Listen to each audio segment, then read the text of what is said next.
We all have been under the impression that Poland, Hungary, Japan, they are not flooded with people from incompatible, hostile cultures. It is true that Poland doesn't let in illegal migrants, and I'm sure you've seen all these videos, and I'm sure all of you have seen these videos, like this one. Now we are in the borderline between Poland and Belarus. We want to go Poland, but they don't let us. Oh yeah, why should they let you in? So basically, Putin was behind this. He was flooding Europe with these third world migrants. They were coming via Syria all the way through Turkey, and then they would go to Belarus, and then from Belarus they would go into Poland or Western Europe. So Poland said, no, we're going to stop that. And we are in the forest, and it's very cold, and it's raining. We cannot build a fire. Well, stay at home then. We have children here. No, they're not. Barely any.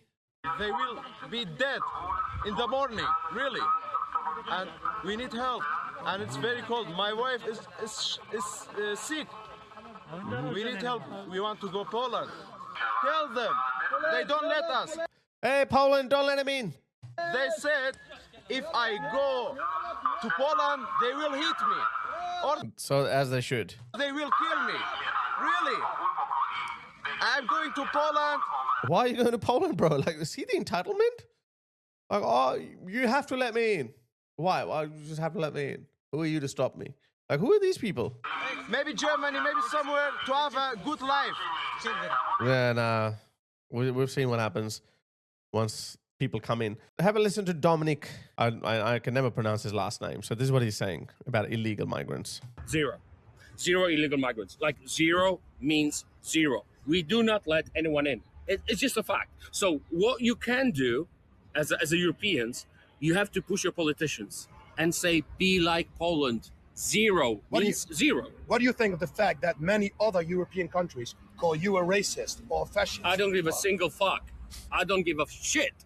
They can call me a pink elephant. That's what I said on Conti Newman in 2018. That was 2018 when I gave this interview, when I said zero. And everyone was like, how can you say that? Yes, I can say that. I don't give a shit. What you have to take care of is your own family, your own country, your own safety. That's what it is. Protected. But something else very strange is happening in Poland. I'll come to that, but have a look at this. This was back in 2025. So Polish people have been very consistent with their expectation. And they've been letting their governments know that they don't want any illegal migrants. But illegal migration is not the only way to destroy your country.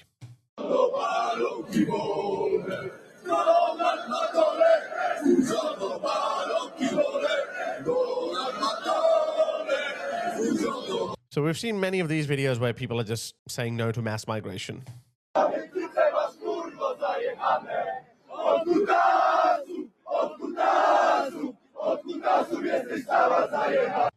And to be fair, Poland has been absolutely brutal when it comes to saying no to these illegal migrants. Have a look at this.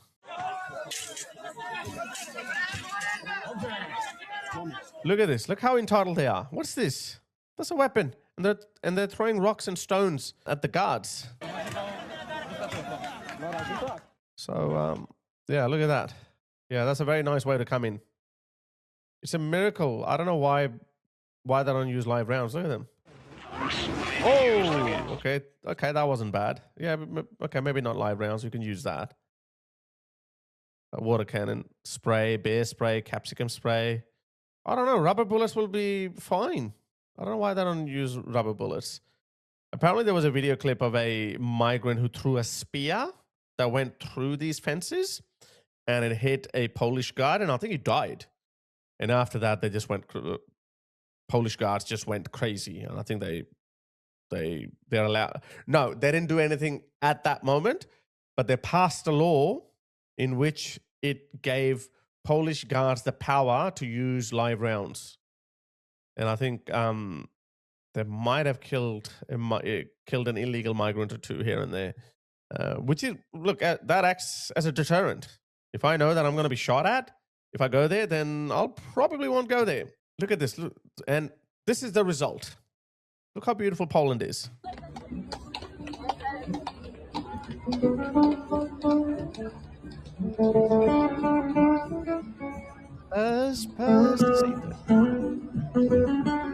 I don't know if I can play that music.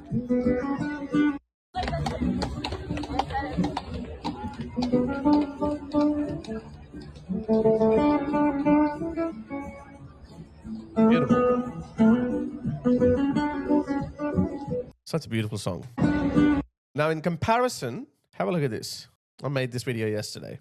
I did a side-by-side of Brussels because I'm sure you remember just a few days ago there were massive riots in Brussels. So this is Brussels back in 2005. Look at that. And this is Brussels today.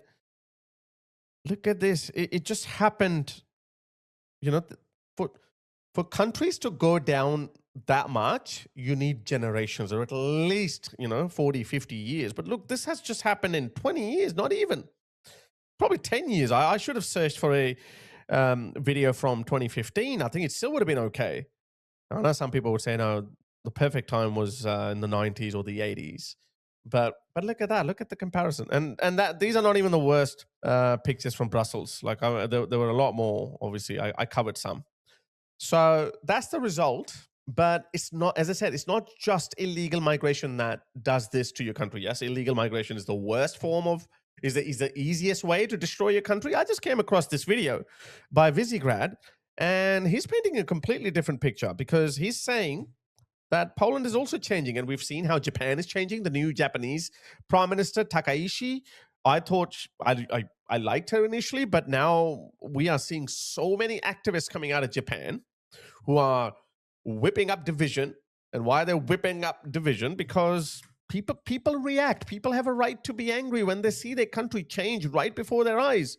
Okay, I can't find that latest video from Japan where this Kurdish guy was so aggressive and hostile, and he was shouting, he was screaming in the face of this Japanese man, accusing him of something. Well, obviously he was shouting in Japanese, so I don't understand. But people were just looking at him like, because Japanese people are not known for this. It's not normal for them. This is why I say they want us to accept this as the new norm. This is what Anthony Albanese, Australia's Prime Minister, keeps telling us, that Australia is not going to be like that anymore, okay? If you think you want the Australia of the 50s or the 60s, forget it. It's not going to happen. We're not saying go back to the 50s or the 60s, but don't do this. Don't do this.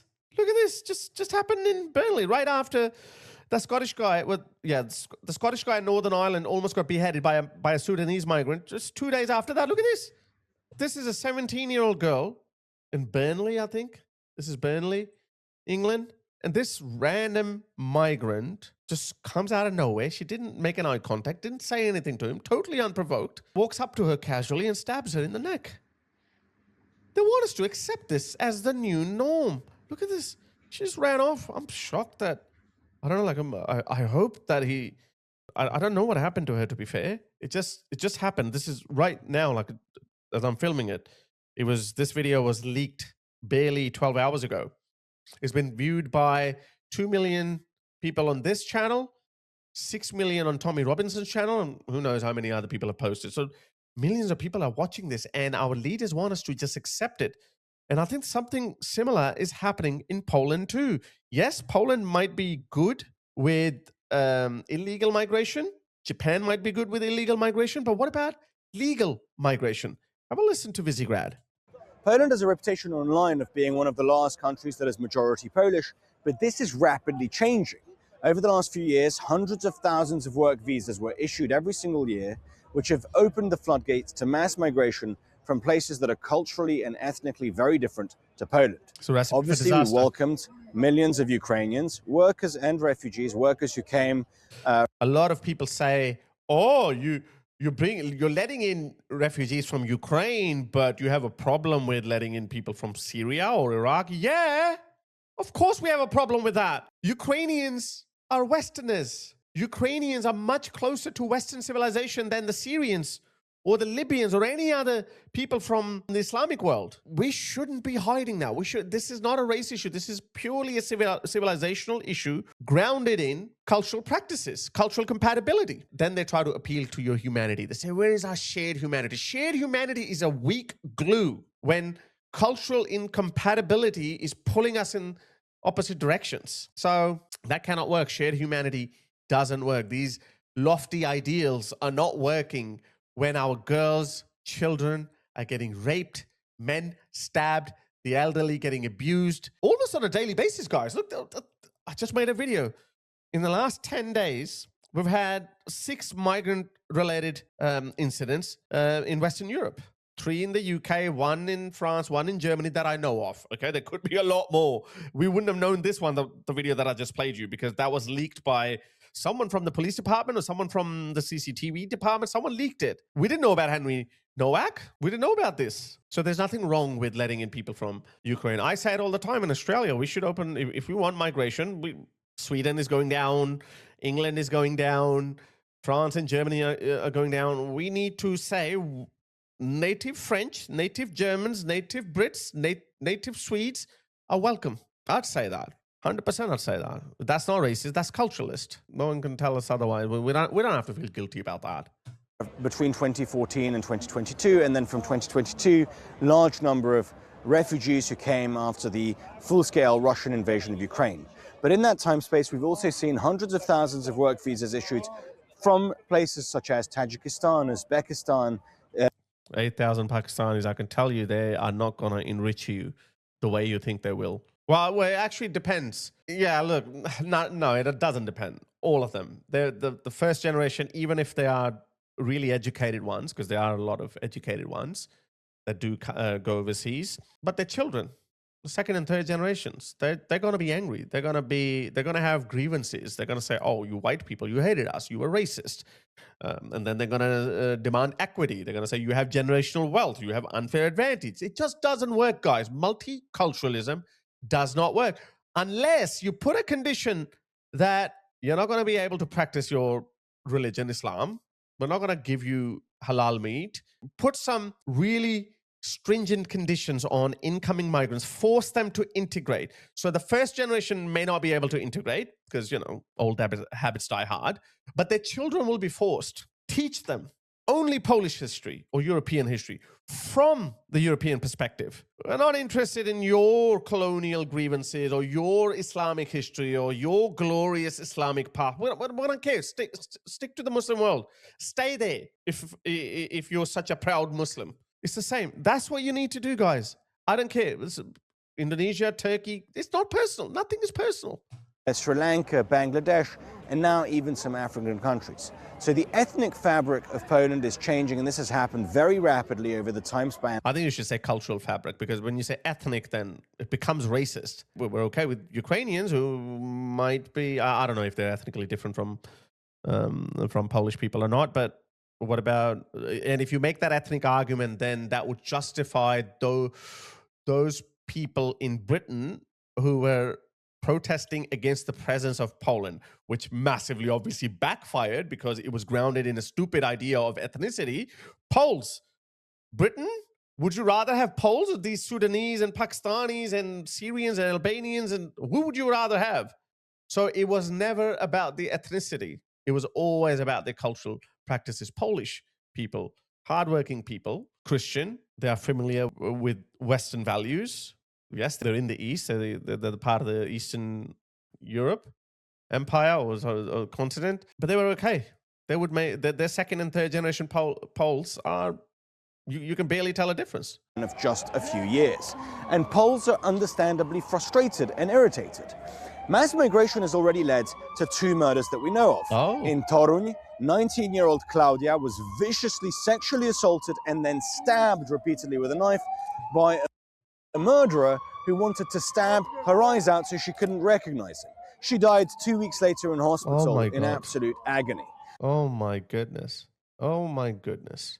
This, guys, I don't know. I don't know if it's like I'm reporting a lot of this. Like I was supposed to debunk Islam. I was supposed to tell you about the evils of Islam or Islamism, but there is a parallel problem that is eating Western civilization from inside out. But I am watching more and more of these kind of horrific attacks on purely innocent bystanders. Like, I mean, she didn't deserve this. But if it wasn't her, someone else would have. It would have happened to some other woman. I'm not getting desensitized to it. Sorry, I don't know about you, but I'm not getting desensitized. It's still upsetting me more and motivating me more to keep reporting on this and keep telling people not to accept this as the new norm. Then a 41-year-old Polish man was stabbed by a Colombian migrant in the town of Nowe. So we have already seen 2 murders. We've seen a large uptick in rapes. This has happened primarily in Ubers. Rapes. And are these the, he was a Georgian taxi driver. Polita, the Polish paper of record, has documented several hundred cases of mostly Georgian Uber drivers raping or sexually assaulting Polish women. And then again, we have the issue, obviously, of a large influx of low-wage, low-skill workers impacts disproportionately people on the lower rung of society. What does that mean? Large number of workers, obviously, impact low-skilled, low-wage workers here in Poland who are already struggling.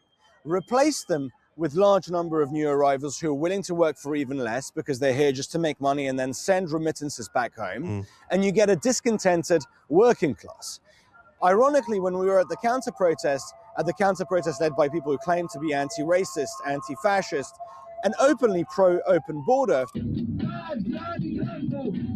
Yeah, you have these lunatics everywhere, guys. I was thinking, yeah, look, we're celebrating the fact that Poland and Hungary and Japan and South Korea, these countries love their cultural, historical identity, so much so that they're not willing to compromise on that. But hang on a second.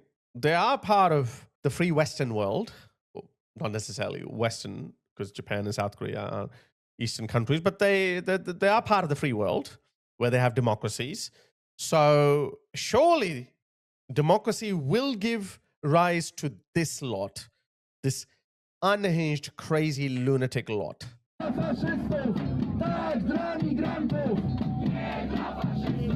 Here we are at the anti-fascist demonstration. I don't know why, but why do they all always look the same? Look at these. Look what we're dealing with, guys. Look at this.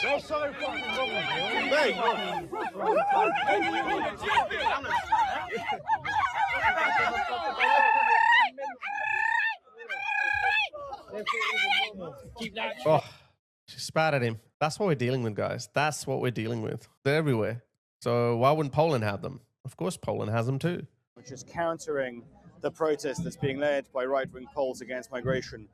There was a banner that was saying, migration rights are workers' rights, which is a very incoherent banner to hold.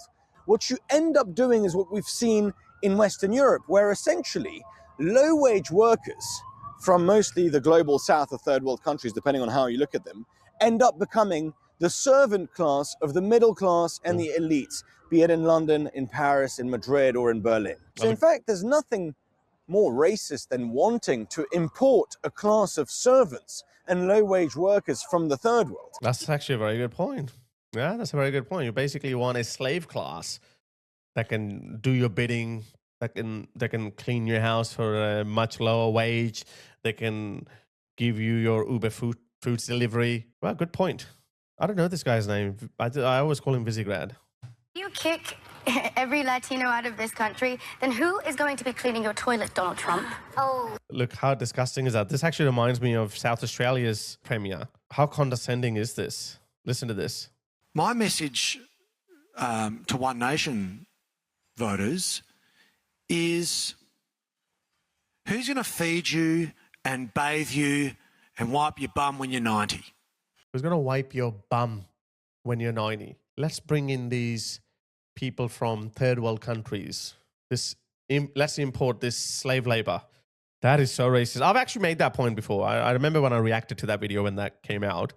It did fairly well in Australia, in Australian discourse. And I popularized that idea. That's very racist. Even it was a bit of a tongue-in-cheek comment because, you know, these guys are big on gaslighting you and virtue signaling you and calling you all kinds of names. But hey, I just kind of, you know, use their own ammunition against them. And look at this. They all look the same. They should be jailed just for their horrible fashion sense. No. In the sense that, you know what I mean? Like, when I'm saying there's more. That is the very definition of racism. Bring them in and turn them into an indentured servant class. So it looks like that Poland is also going through that phase when people have to.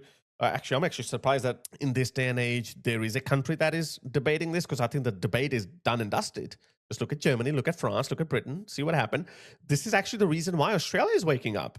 I made this video yesterday because Pauline Hanson's One Nation political party, the political party this guy was addressing to, because that's the right-wing political party that says we need to cut down immigration and we need to protect our own national identity. We need to preserve the Australian way of life. She's surging in polls. She's surging in the polls, and her political party has become the biggest political party in Australia. She'll get 33% of the vote. So 2 years ago, she was nowhere to be found. And she's been in politics for nearly 30 years. So what's changed? Well, what we've been doing, what people like us have been doing, we've been warning the Australian public, playing these videos of what's happening in the UK, what's happening in France and Germany. It's no exaggeration. People have eyes. People can see it. Once people see it, then they can't unsee it. This is the reason why in Australian context, the debate is going in the other direction. People are becoming more and more nationalists. So that's the debate you should be having. So I don't know why Japan, of all countries, that stood firm for so long against immigration, is now importing people, and of all countries, bringing in people from Muslim countries. And Poland is doing the same thing. Have you not learned anything? So it's strange, but I really hope that Poland doesn't go down the way Western Europe did. So yeah, well, we can only hope.